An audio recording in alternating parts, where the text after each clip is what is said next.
What's up, everybody? Welcome to the Week 15 edition of the Pro Football Focus Show here on RotoGrinders. Britt Devine here with my good friends from PFF, Scott Barrett and Tyler Beaker.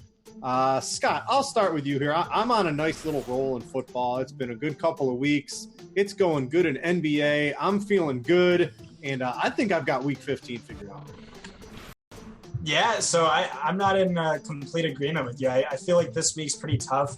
At basically every level, I feel like there's three different guys in every tier I'm looking at, not much separating them. As long as it's not Kareem Hunt, we will be good this week. We don't have to worry about him because he's on Saturday.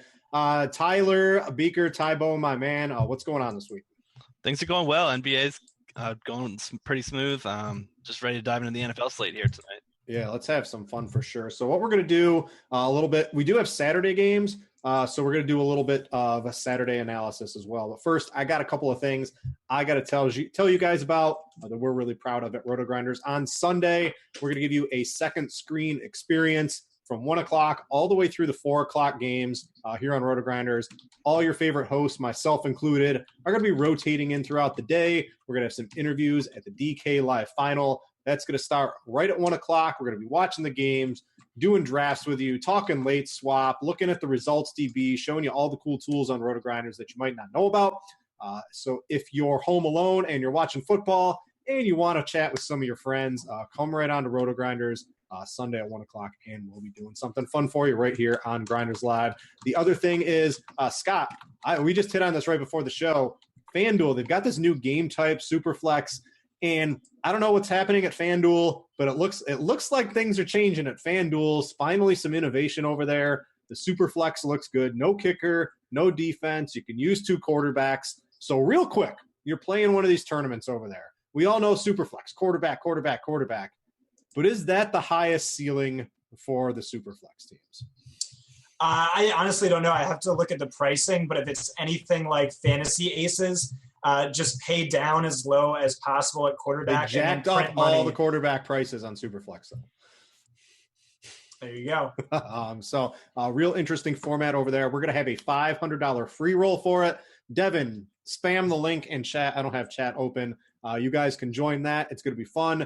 Export that into some of the other games. If you got a couple of extra bucks, they've got some nice tournaments. And I always say, whenever sites do something new, if you like it, support it, because if you don't support it, it goes away very quickly in today's DFS landscape. I like these. I'm going to be playing some of the tournaments. I think they run Saturday through Monday, so it's a little bit different, but make sure you get into it and join the free roll on RotoGrinders. Currently just 29 of you in it, so I want to see that boosted up a little bit by the time the show is done. So all of the corporate fun stuff out of the way. Scott, let's get to Thursday night analysis. Do we even want to analyze this game? It's Denver at Indianapolis. I'm most interested in parts of the Denver passing game here, specifically Demaryius Thomas, maybe Emmanuel Sanders. The Colts down a couple cornerbacks this week. That looks like the one spot, along with the Denver defense, I might want to target here. Right, so looking at quarterback, Trevor Siemian's our second worst graded starting quarterback this year, ahead of only Blaine Gabbert. He's top 15 DraftKings fantasy points just once in his last 8 games. He is definitely not in play for me. Also, should note that though Indianapolis is soft defense, especially soft pass defense, they do tend to play much better at home. They have one of the greatest disparity in their home-away splits in terms of points allowed.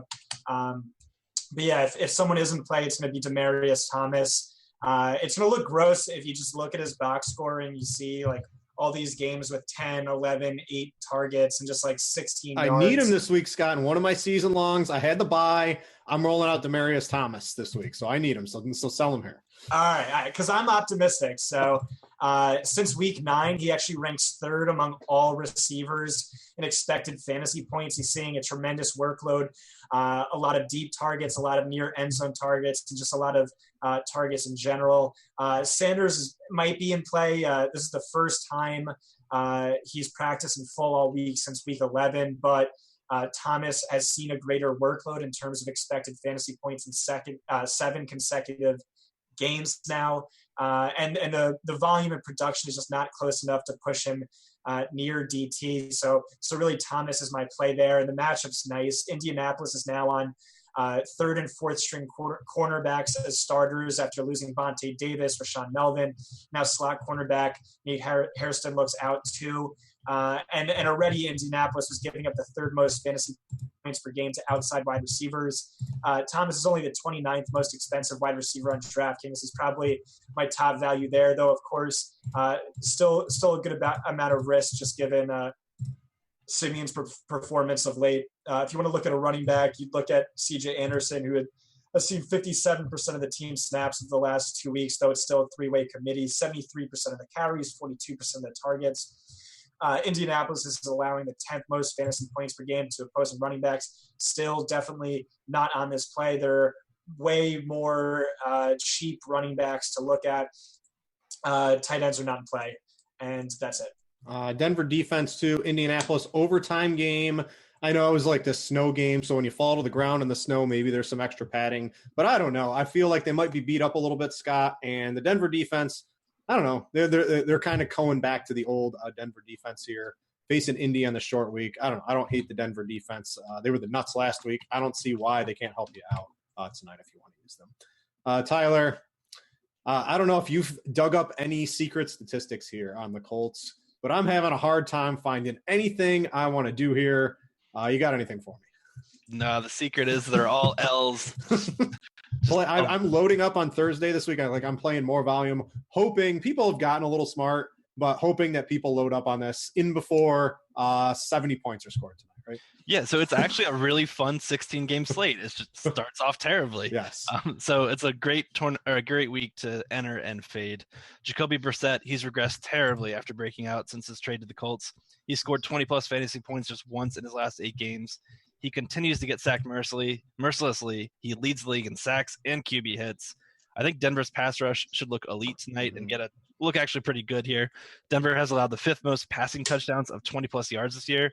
So it kind of makes T.Y. Hilton interesting because they've been torched deep left. But unfortunately, Hilton only runs 20% of his routes there. That's the fewest for him.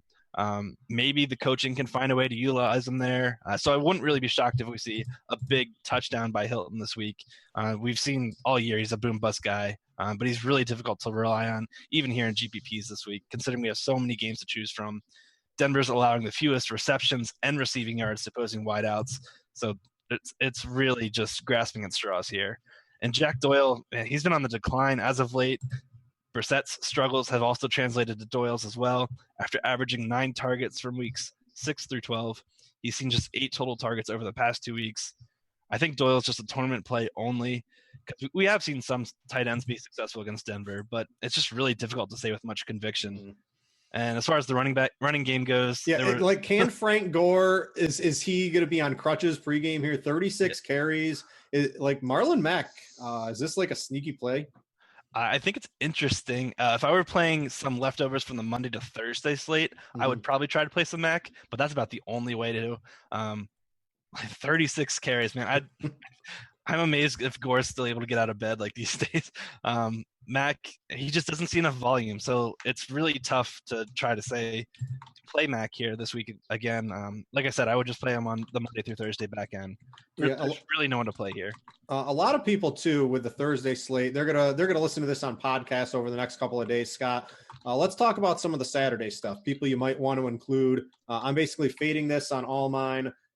There are some good teams playing though on Saturday, so let's have maybe a 5-minute discussion on these 2 games here.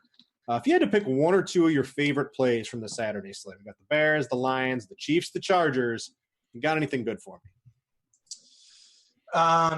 So definitely got to talk about Kareem Hunt. Oh wait, that's illegal. I forgot. I'm not allowed to. He did have the good game. The thing with the Chiefs is they were always scoring on those splash plays at a completely unsustainable rate, and if that's obviously going to come back down, if they get more normal scoring opportunities, he's obviously going to get some goal line touches. It's just, I don't know. I don't want to play him. Yeah, well, the funny thing is he's helped all of my redraft leagues. He continues to crush me in DFS, especially stealing that that touchdown away from Alex Smith, who I had heavy exposure to. So really, I'll just never get him right, and I'm not going to talk about him. I will talk about Marvin Jones, however. So Chicago is about average to slot wide receivers, but they're especially weak to right wide receivers. That's where Jones runs the plurality of his routes, 48%. They're allowing the most fantasy points per game to that position. Kyle Fuller is the cornerback who mans that side of the field. In terms of expected fantasy points per route and coverage, he's leading all cornerbacks. So you can look at cornerbacks a bunch of different ways. You can look at it by per target efficiency, but you can also look at how frequently they're being targeted as a measure of how good or bad they are. And really, teams are going out of their way to target him deep, target him near the end zone. So that bodes pretty well for Marvin Jones to me. Honestly, I think Mitch Trubisky might be in play if someone wants to get crazy, just because Detroit has been hemorrhaging points all season. They lead all teams in combined points this year. Over their last 5 games, they lead all defenses in fantasy points per game over expectation allowed to opposing quarterbacks. That's not a play I'm going to make, but I've thought about it. Also, Jordan Howard against their super susceptible run defense, but game script's a concern. But really, I think the guy I like in that game is Marvin Jones. Also, Theo Riddick if Amir Abdullah is out again. Yeah, Abdullah wasn't even hurt. They just kind of sat him down here. I don't know. They might do that again. Are you concerned? I think a couple offensive linemen out for the Lions. Does that concern you at all?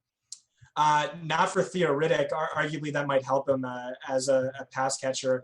But I guess maybe it limits deep shots. I have to take a deeper look into how serious those are. Yeah, Lions passing a ton right now too. So I think the passing game, certainly without Abdullah, they're not going to run Theo Riddick in his, 2.5 or 6 yards per carry up the middle here. They're going to be passing a lot here.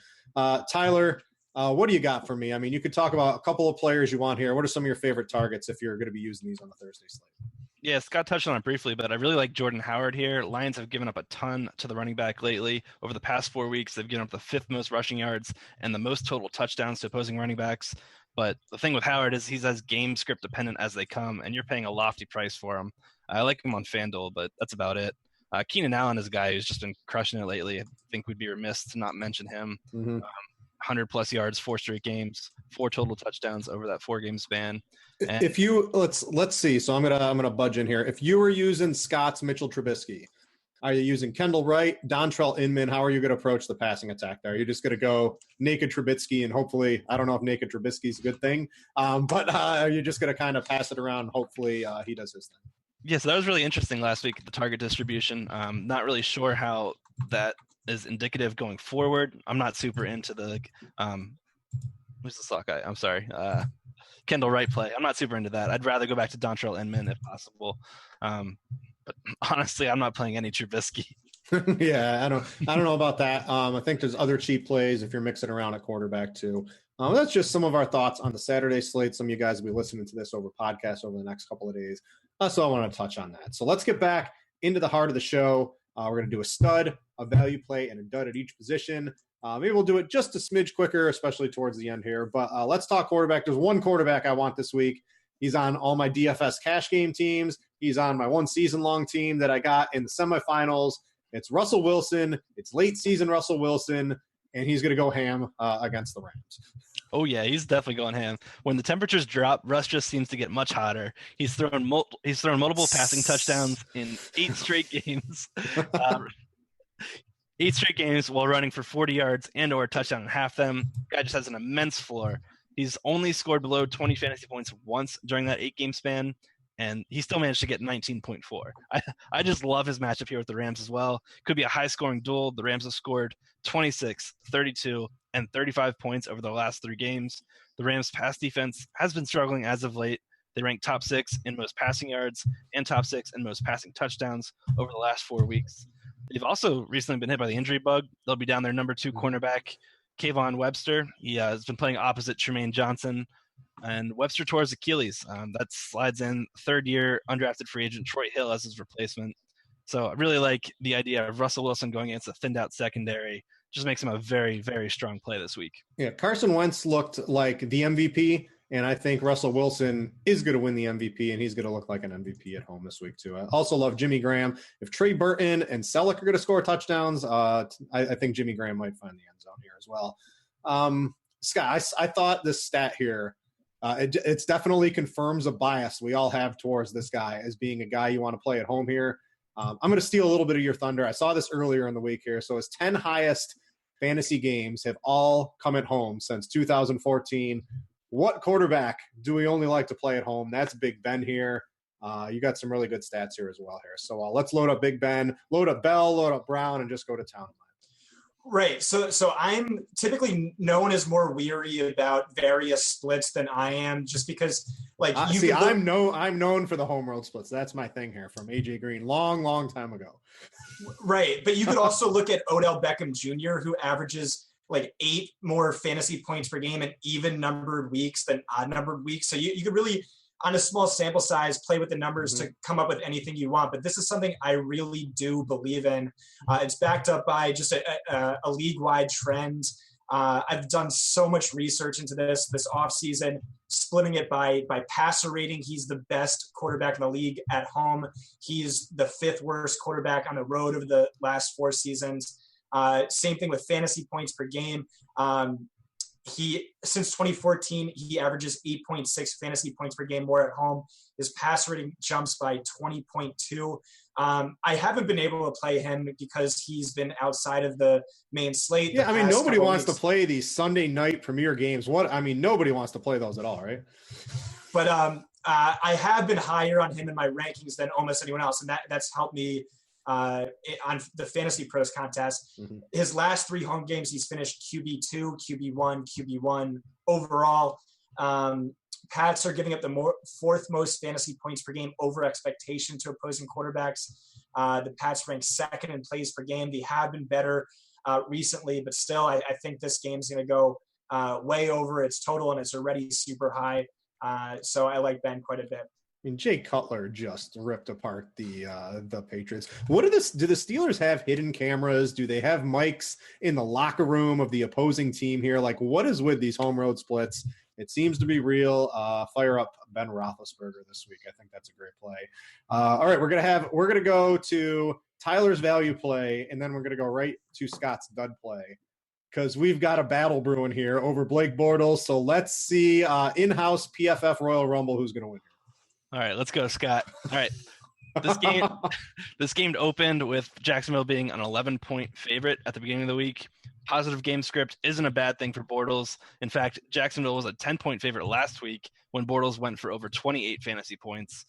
Bortles has averaged 23.4 fantasy points over his last 3 outings. That was against defenses of the likes of Arizona, Indianapolis, and Seattle. Now he draws Houston, who ranks top 10 in most passing yards allowed, top 5 in most passing touchdowns allowed, and number 1 in most fantasy points allowed to opposing quarterbacks. Recency bias may have people forgetting how easy it is to pass on Houston. Over the last 3 weeks, they faced Jimmy G, Marcus Mariota, Joe Flacco, and they've allowed just 15 Hey, Jimmy points. Garoppolo's legit. I'll give you that one. Yeah. The other 2, I'm not too sold on. 1 touchdown in 2 games. We'll see how he goes.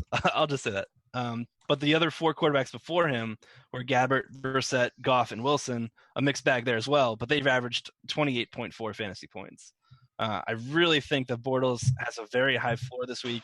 Should see a lot of scoring opportunities, and I'm not afraid of game script at all, as some people are going to say. That means they should lean more on Fournette, who's banged up right now heading into the week. I think he's got ankle and quad injuries. I just really like Bortles. I think he's going to be a very popular cash game play as well. All right, that was from the red corner. Now in the blue corner, trying to talk us down from Blake Bortles is Scott Barrett. So have at it, Scott. So Tyler wants to talk recency bias. And sure, he's been good over his last 3 games, but over his prior 7 games, he had 0 multi-touchdown games, only 1 game hitting the 300-yard bonus.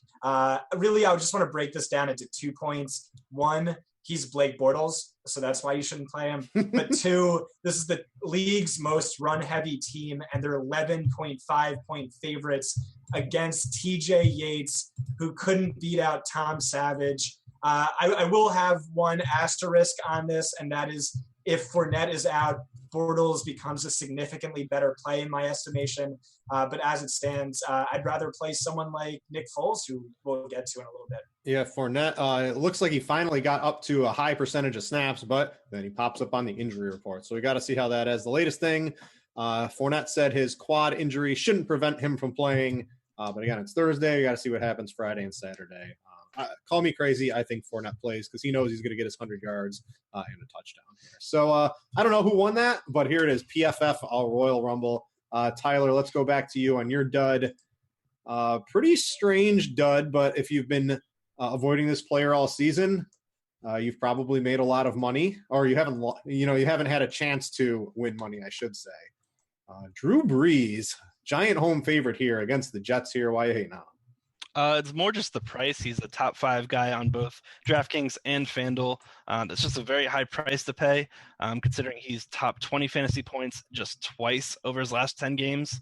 He's not showing the ceiling, with the team opting to go very run heavy this year, and they've had incredible success doing it. It's been 7 years since we've seen the Saints not finish inside the top 6 in pass play percent, and it's trending this way this year. I think they're 14th at this time. And the backfield tandem of Alvin Kamara and Mark Ingram has just absolutely been crushing it every week. They're 16-point favorites in this one. I don't think, after what we saw last week with Carson Wentz getting injured, I think the Saints, who have an incredible record right now, should just cruise into the playoffs, racking up wins. I don't think they want to put their quarterback in jeopardy at all. Just turn around, hand the ball off to Mark Ingram 25 times. Yeah, I think they would rather lose one of the running backs than lose Drew Brees, I think. Does that make sense? Yeah, considering how well both are playing right now, yeah. Yep. So dud on Drew Brees. I haven't really used much Drew Brees. I used him earlier in the season, but once we figured out that offensive line was so good and they just want to run the ball every single play, I haven't used him in a long time. I don't know if I'm going to go back to him this week either. I think that's a good call. Your value, let's talk Nick Foles. I guess you could just start here. YOLO Nick Foles, right? I do want to add on the Drew Brees comment.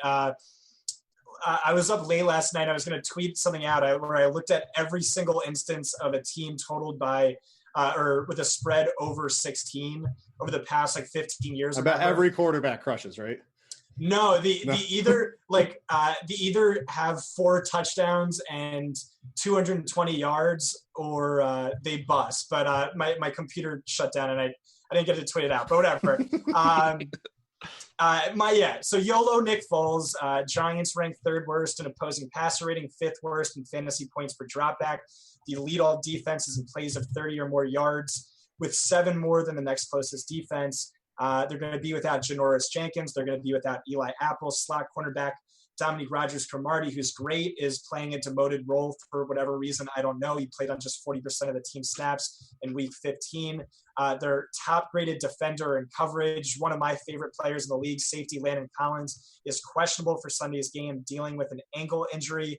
Also, I talked to a bunch of PFF analysts who said that, Carson Wentz has been amazing, but Doug Peterson does not get the credit he deserves. In a league where every coach is a QB whisperer, he's really someone who has tailored his offense to make his quarterback's job as easy as possible. So I want to see what Peterson can do with Foles this week, and in a great matchup, I think he does well. Yeah, they're gonna do they already have the division tied up? Yes, they want it. So they need to put Nick Foles to the fire to get ready for the playoffs. There's only a couple weeks left here. I do think Ajayi is slightly interesting. He finally started to jump up in percentage of snaps a little bit. Maybe they lean on him, but that's after Nick Foles possibly tries to throw the ball, hopefully to his own receivers here. We really got to see what happens. He was good under Chip Kelly slightly, so I don't know. I don't hate it. I'm just playing Russell Wilson everywhere. That's how I'm, instead of digging around for value, Russell Wilson for me. So let's go on to running backs. Tyler, you just hated on Drew Brees. No surprise, you want parts of this New Orleans running game.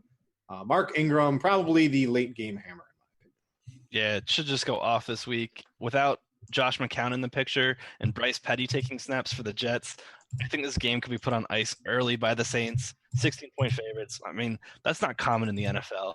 It's normally a college spread. You'll see that.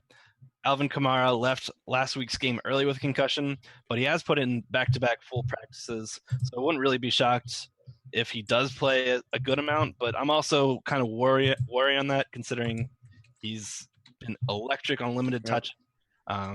Maybe they don't want to bang him up with the concussion and worsen that injury. Could instead lead to a lot of Ingram touches that way. And Ingram's done very well when he's been a home favorite. In fact, over the last 3 years, when Ingram has been a home favorite by more than 7 points, he's averaged 23.5 DK points. He's just been a volume machine despite the arrival of Kamara on the scene. And I think he makes for a great stacking option here with the Saints defense.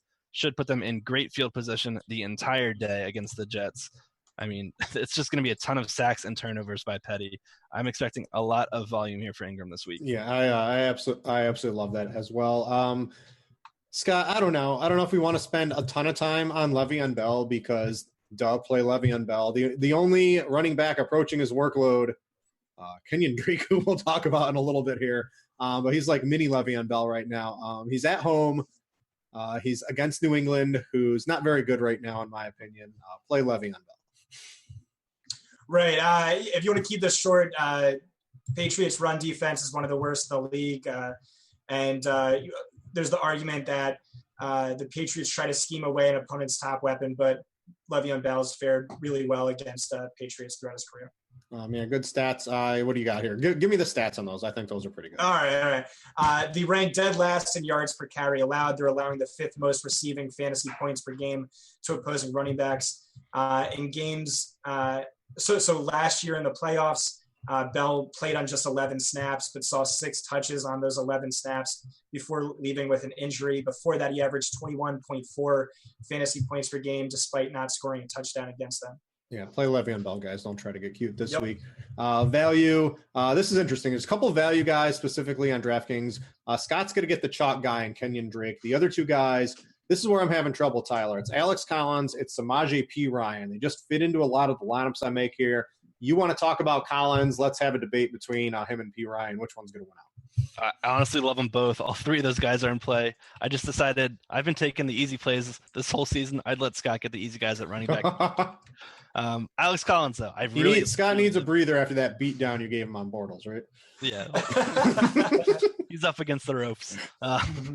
Alex Collins, since the Ravens' Week 10 bye, he's averaged 19.8 touches per game, 20.6 DK points over that time span. Takes on a Cleveland defense here who's typically been a pass funnel defense that we target, but the Browns haven't been as sturdy on the ground as of late. In fact, over the last 3 games, they've allowed Jamal Williams 30.8 fantasy points, Melvin Gordon 14.6. What a bum Melvin Gordon is. And Joe Mixon 25.5. They've all had quality fantasy outings. The Browns have just really been struggling as of late.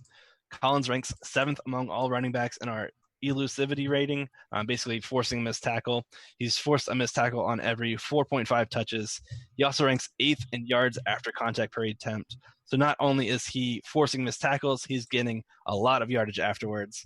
The Irish dancer has danced his way into my heart, and he's going to be. Is that his nickname? It was on a Thursday Night Football. I think it was Chris Collinsworth that might have mentioned that, or somebody. There you go. If the boss mentions it, you better mention it on the show. Oh, for sure. Baltimore's 7-point road favorite against the Browns.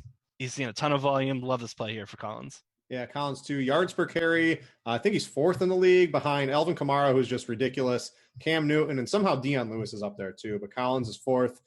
Very good play. Scott, real quick, him or Perine? You got to choose between one of the 2 this week. Collins or Perine? Yeah. I'd go Perine just because Collins is actually getting out-touched by Javorius Allen near the end zone. Not a lot of people are mentioning that, but that's a legitimate concern for me. And Samaje Perine with Byron Marshall now on injured reserve should start serving in an even greater bell cow. If he doesn't play 100% of the snaps, I'd be shocked this week. Right. And that's like a Kenyon Drake thing, due to depleted backfields, we see, sometimes average or marginal running backs rise to elite heights just because of that workload they're seeing. Speaking of Kenyon Drake, let's have at it here. I can't believe we've got Damian Williams possibly coming back into the picture, and Adam Gase. He's only, he only had a good game with Drake because Williams got hurt. He wanted to play these guys in like a timeshare. You got to pick one of these guys. I hope Williams sits out, and if he plays, I hope Gase realizes you got to play Drake. He's looking really good this year, Scott. Yeah, right. He's been fantastic, and he's seeing a fantastic workload. 35.8 expected fantasy points over the past 2 weeks. That ranks fifth most. He's playing on 85% of the team snaps, 48 carries, 9 targets. He's also scored 47 actual fantasy points over that stretch. That's fifth most. And the matchup couldn't be better. Buffalo's allowing the most fantasy points per game to opposing running backs. Load him up. Yeah, no matter how you look at the Bills' defense, Drake should have a monster game, in my opinion. I'm praying Damian Williams sits out, and if Williams plays, I don't even know. I think Drake's going to be one of the highest-owned players of the week for sure. You should probably take a look at him. Tyler's dud. I don't think a lot of people are going to be using Marshawn Lynch this week, but it looks like you want to have no part of him. 100% for sure. Yeah, 100% fade for me here. Marshawn Lynch playing at home. They're 3-point dogs playing at home. That's against Dallas, who's visiting. Really just like the fact that Sean Lee's been playing several games in a row now. He's just been a complete difference maker in the season, allowing nearly 2 yards per carry fewer in the games that he's played. Dallas ranks top 12 in fewest rush yards, top 6 in fewest rush TDs allowed this season. This is a great stat from the worksheet wizard, Rich Rebar. 32.6% of Lynch's fantasy scoring has come from touchdowns. That's the highest dependency of all top 30 scoring running backs on the year. To make that stat exacerbated a little more, Oakland is tied with the Jets for the second fewest red zone trips per game. So a guy that sees a ton of his fantasy scoring output from touchdowns is going to have very limited opportunities this week. I'm not putting any of my chips in for this guy who could be very volatile this week and needs a touchdown to score. Hard to score for Lynch when you're not in the red zone. And if they're not getting in there, no touchdowns. So you make a lot of sense there. Scott, you're talking, I don't know, a lot of people like Dion Lewis, but you're looking at some of the advanced statistics. Doesn't look too good for him. No, absolutely not. I mean, it feels weird to hear this coming from me, but Rex Burkhead's totally my guy this week. He's seeing like 80% of the James White role and 100% of the Mike Gillislee role. Meanwhile, who's Mike Gillislee? Yeah, exactly. Over Dion Lewis's last 7 games, he's seen just one opportunity inside the 5-yard line. He's averaging 12.4 carries, 1.9 targets per game over that stretch. He's balling out. He's been super efficient, but I'm not going to bet on that kind of workload, that kind of opportunity, especially when you're not seeing touches inside the 20. Yeah, I think Burkhead's expensive, $6,400 on DraftKings. I think that's too high for Burkhead. I don't know. I think there's some other players I'd like to use, but you can't deny his ability to get into the end zone right now, Scott. Yeah, based on expected fantasy points, based on expected touchdowns, he's well worth that price, especially in a game like this where Vegas thinks it should be a high-scoring affair. Burkhead or Jamal Williams? I'd go Williams. I think so. I think I'd take that too. So that'll wrap up some of our running back talk. Here's where we get into some of the fun tools on Pro Football Focus for $39.99. You get access to all the cool articles, all the grades, all these interactive things. Tyler, I'm going to start with you with a wide receiver cornerback chart before Scott talks about his actual opportunity. What are some things here that you like to see? One of the things I was looking at this week, I'm looking at using Josh Gordon again. So what do I like about Josh Gordon? With no Jimmy Smith, they run him all over the formation right here. You can kind of see, you can click the position, you can click the height, weight stuff too. He's got size and he's got weight on the cornerback he's going to line up against the most. And without Jimmy Smith, this Baltimore defense is just hemorrhaging it. We saw it on against the Steelers. So this is one of the things I like. This designating where they actually line up. I don't know if some people know about it, but I don't think everybody does. Yeah, it's a great tool. I mean, it's where I start all of my wide receiver research, looking here at the beginning, mainly just to see where the guys line up, like which defenders they'll be playing, how they score, and our grades, yards per route covered, catch percentage. There's just so many great statistics here. A guy that immediately stands out to me as a great matchup, once again, Keenan Allen. Love this play for the Saturday slate against slot cornerback Steven Nelson. He's allowing 2.26 yards per route covered. I think that's a top 10 rate in the league. Just an absolute blow-up spot here. Once again, should go for over 100 yards for the 5th consecutive time. I like Adam Thielen, too. He's interesting. I don't think a lot of people will be using him this week. But this is something, if you have PFF, something you should probably be looking at every single week. I have this up when I'm doing my research basically every single time. So I suggest you look at it as well with your PFF membership. Scott, now these people they better know what actual opportunity is, because we've been talking about this all season. So we're not going to talk about what it is. Let's get right to some of your favorite plays on here. Maybe a couple guys we haven't hit on and a couple that we aren't going to hit on in your article here. So looking at D.D. Westbrook, he's a guy I love him this week. Right, and I actually like him more than Marquise Lee, just because since his first game in the NFL 4 weeks ago, he ranks 14th among all wide receivers and expected fantasy points per game. He totals 17.7, more than Marcus Lee over the stretch. Granted, Lee did have some tough cornerback schedules, Patrick Peterson, but still, also actual opportunities, identifying him as a great matchup this week, because he also leads Lee in deep targets over the stretch by a significant margin.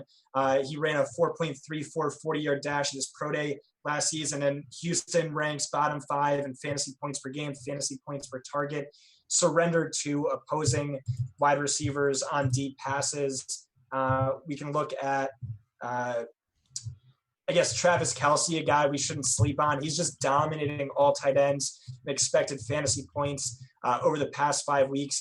He's averaging 4.0, more than the next closest tight end. He had some bad luck last week, which I think Tyler's going to get to. But I like him a lot this week, despite the bad matchup.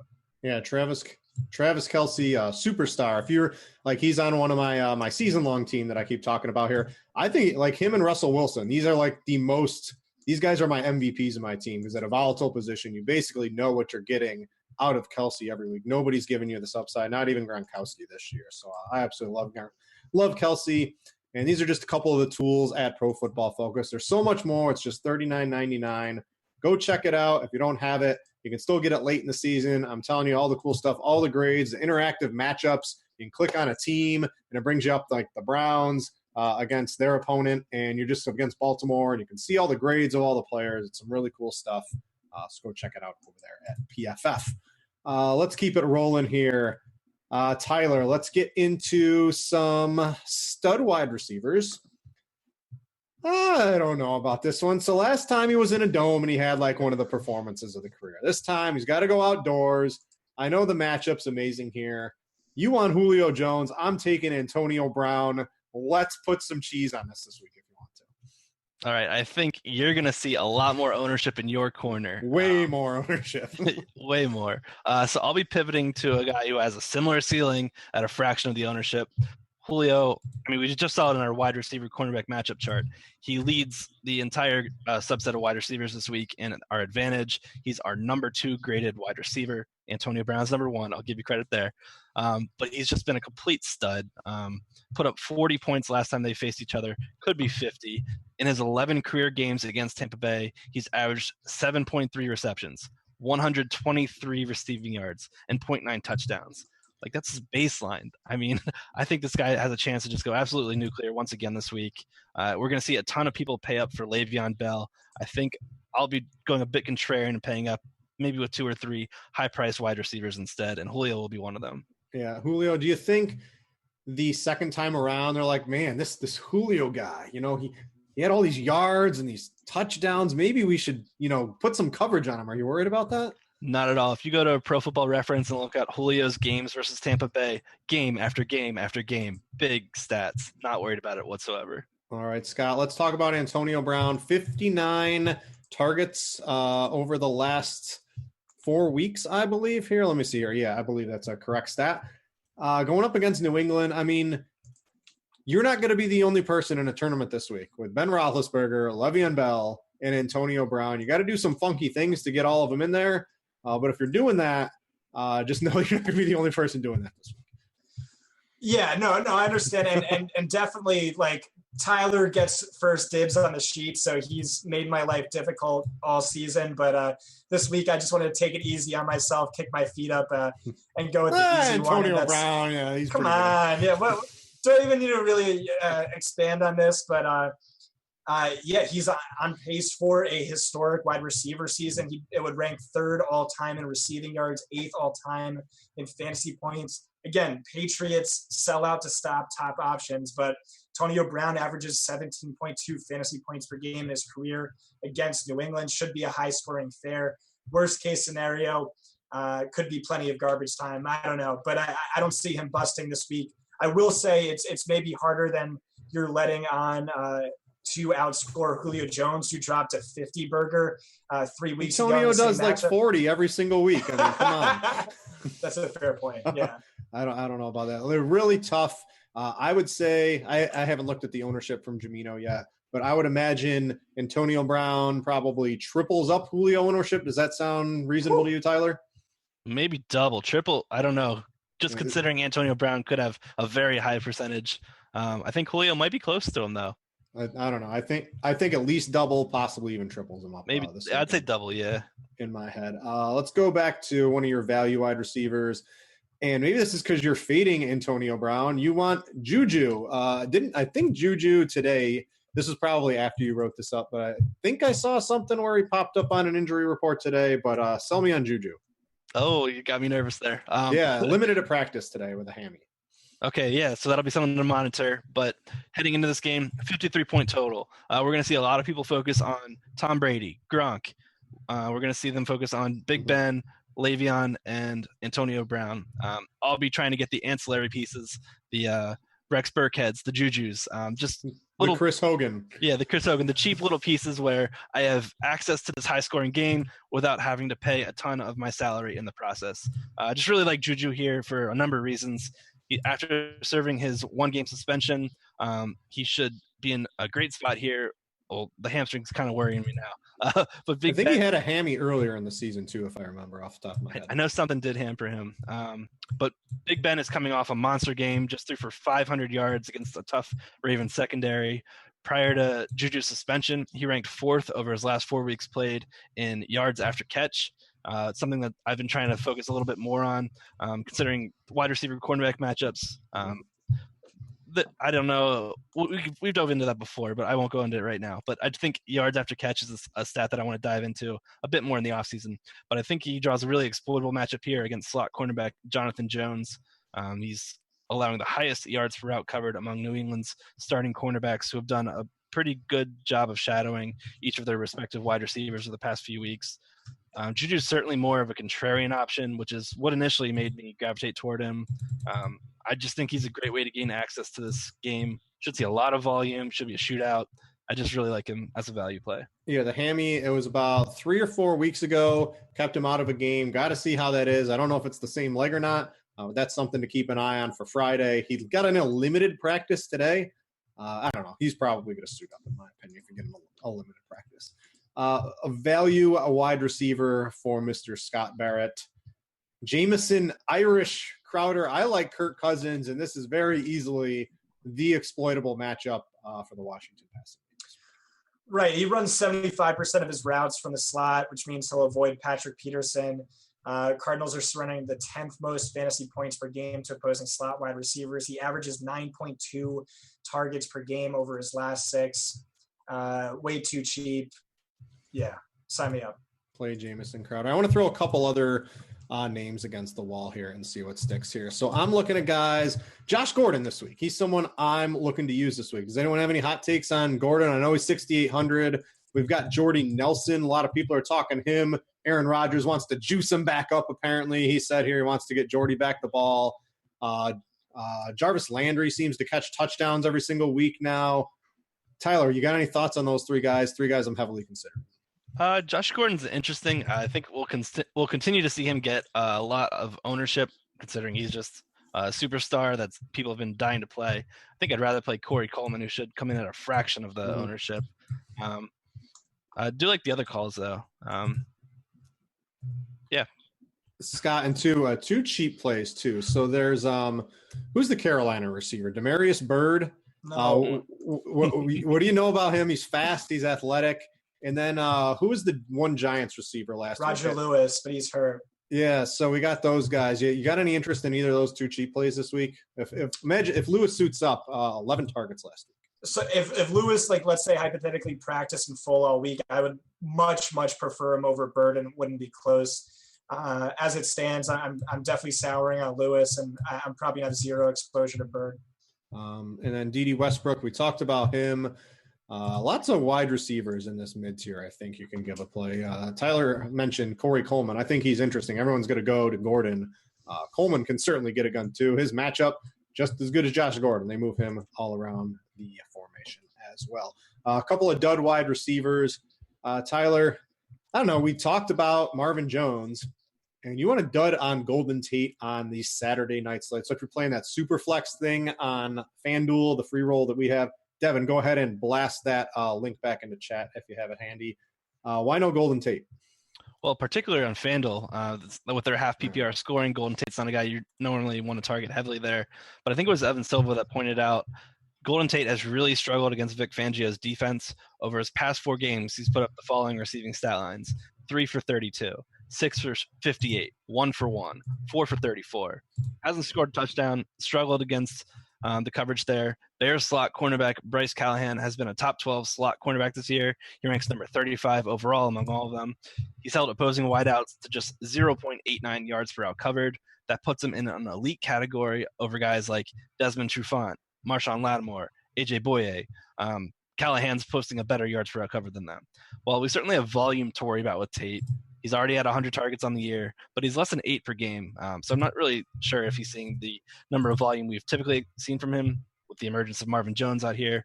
But just the presence of Callahan here just really makes it a tough matchup. There's so many wide receivers to choose from. Tate won't be one that I choose. And you want to dud on Sterling Shepard. Now, we saw the other Giants wide receiver get all the targets last week. I don't think Shepard was 100%.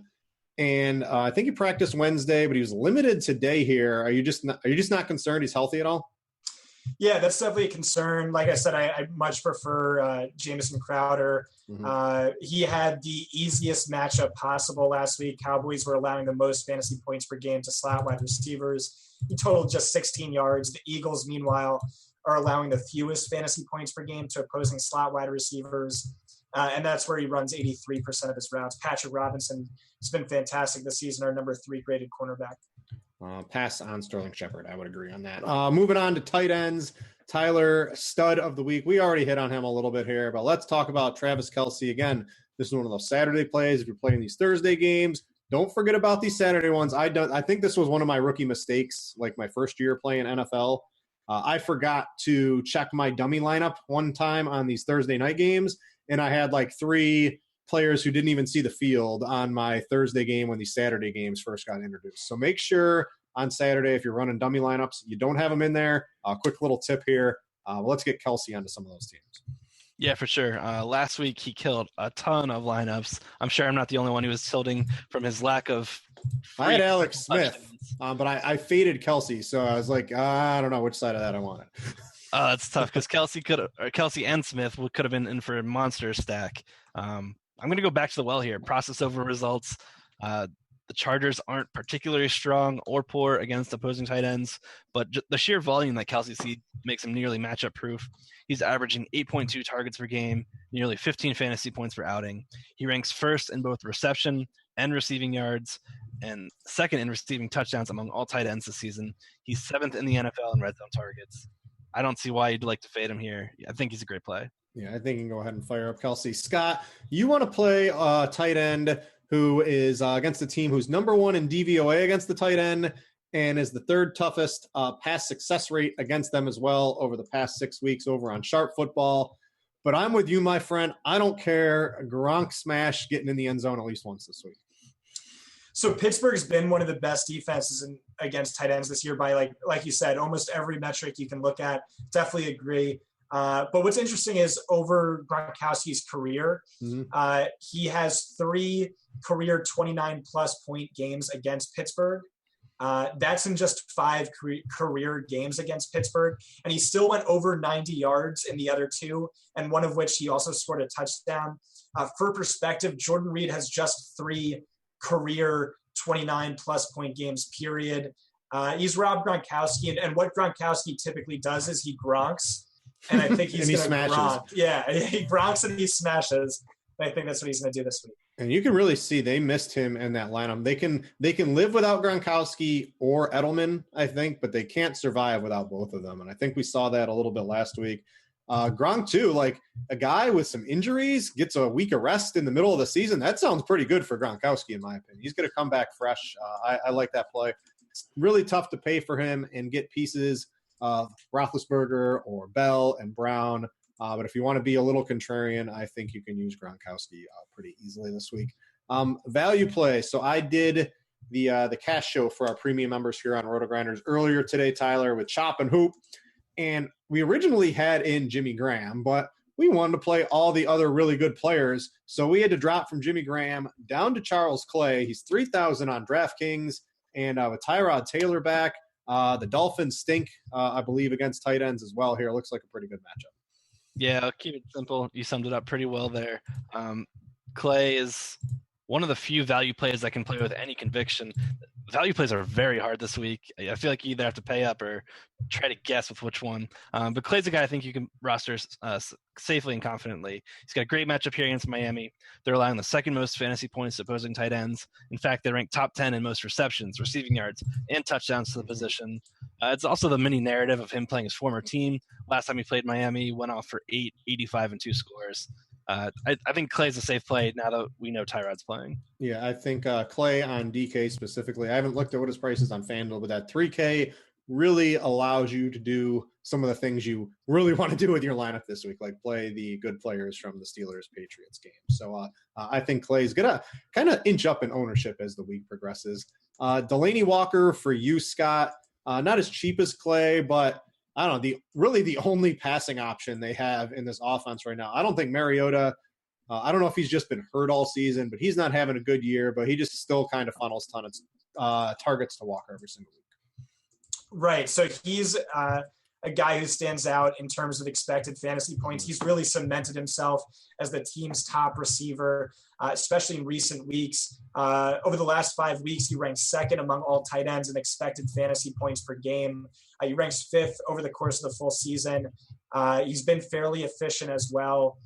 No Jaquiski Tart means this is at worst or at best, an average matchup for him.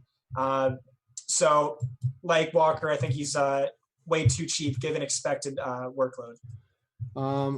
So Tyler, you're dud here. I have a little bit of beef. Nobody's going to play him. But dude's been balling out here, and the Lions love to pass.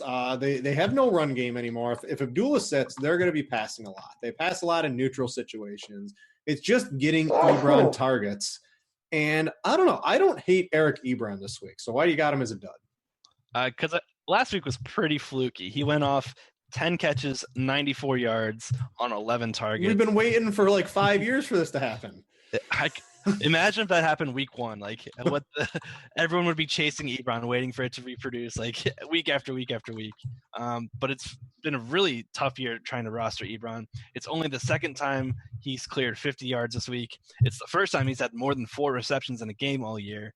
He ranks 6th on his own team in red zone touchdowns. Like he's just not being used the way we thought he would. I'm not rostering him whatsoever this week. Yeah, Chicago, I don't know. It's a pretty neutral to slightly negative matchup, I think, if I'm looking at a whole bunch of different statistics across the industry on them. I don't know. I just think they have to pass. If Abdullah sits, they're just going to be throwing and throwing and throwing, and there's going to be targets in that offense. I think Ebron has a good chance to get him, but you don't like the possibility of him getting in the end zone is kind of what I'm guessing. Yeah, and it hinges totally on touchdowns when you're looking for tight ends. Scott, I'm completely with you on your dud because I want the other tight end on this team who's really starting to outsnap them. Cameron Brate, the matchup for the Buccaneers. What did I have up here? Let me give you some of my stuff here. So over the past 6 weeks, a 65% success rate to tight end targets per Sharp Football, highest in the league. We're done on Cameron Brate. I like O.J. Howard quite a bit this week. Right. So last week, Brate saw a season low 35% of snaps, just 1 target. O.J. Howard saw 5 targets, played on 79% of the team snaps. Everyone thought this was this was trending this direction over the prior 5 games or whatever. People thought that was just Ryan Fitzpatrick, but no, it looks like the team's making a more concerted effort to get O.J. Howard playing time over Brate. I'm with you. I'd rather play Howard at a cheaper price. Yeah, I think Howard's a pretty good play here. Real quick, Tyler, any other players? Pick a position. I'll give you 30 seconds to give me a couple stats on a couple of guys. All right. I'm going to go with a QB wide receiver stack that I'm super into this week that I'm not sure it's getting enough publication. Case Keenum to Adam Thielen. Thielen leads all wide receivers in yards after catch since week 10, sporting a 45% market share of air yards. He's seen a ton of yards after the catch and big plays downfield. I love stacking him with Case Keenum. Should be low owned this week. Yeah, I got a Thielen as well, so I like that quite a bit. Yeah. Also, Darqueze Dennard, their slot cornerback, is dealing with an injury. I think he's questionable to play. And Thielen's playing about 45% of his routes from the slot over the past few weeks. All right, guys. So we're going to get on out of here. Thanks for watching the Pro Football Focus Show here on RotoGrinders. For Scott Barrett, for Mr. Tybo, Tyler Beaker, I am Britt Devine. Go check out that Pro Football Focus subscription over there, and we out ya.